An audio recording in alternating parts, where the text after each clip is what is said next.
So tell me about an average day for you. What do you do? I get up around 9, 10 o'clock, take my meds first thing. At 31 years old, Danielle Scott says she's alive again. She made time with me this week for a stroll alongside one of her favorite places, the Roanoke River in her hometown of Williamston. Peaceful, real pretty. You'll see fish jump.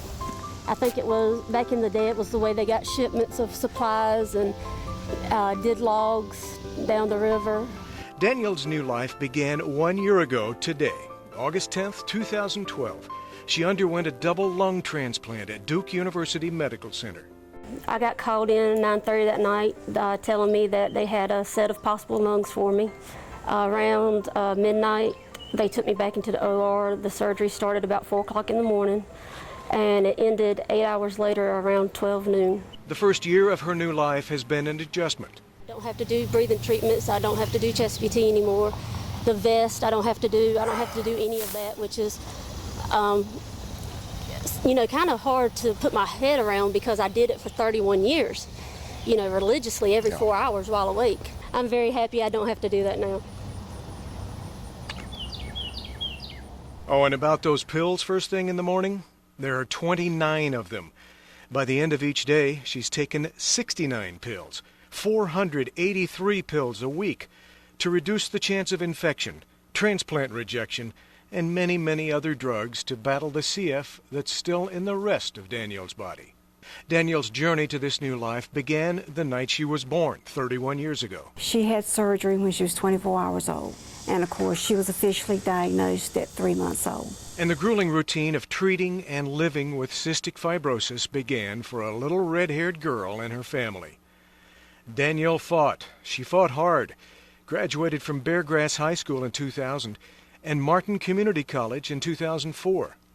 And for 12 years, she made the trek from Williamston to New Bern to sing at the Cystic Fibrosis Telethon. I could tell the last couple of telethons you were down that you just weren't feeling very good at all. Yeah. Were you? No, not at all.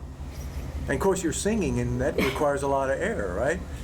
Yeah, it does, but I had learned to breathe around my problem, how to sing, using as little bit of air as possible, taking as many breaths as possible. I had taught myself to do that through time. Danielle was running out of air and time a year ago. She waited for days on the transplant list, through agonizing nights, dozens of vials of blood drawn, not really living, just existing, she says.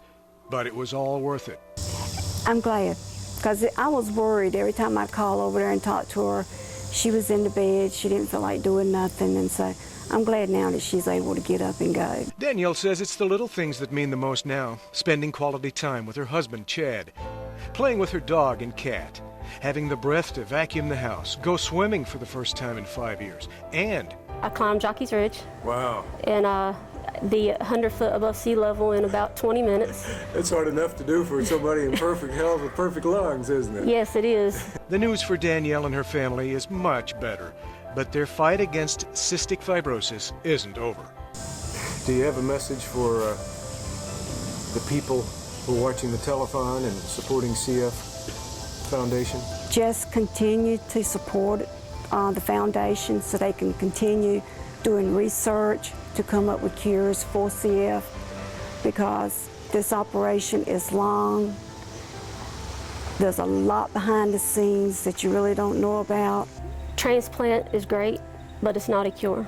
It's definitely one set of problems for another. It's basically what you're trading, because you're always worried about infections and rejection and, needing a second transplant. But it helps for now, but it's not a cure. We need to find a cure for CF. We need to make sure that the future generations of CF, the children that are living with it now, don't have to go through what I went through.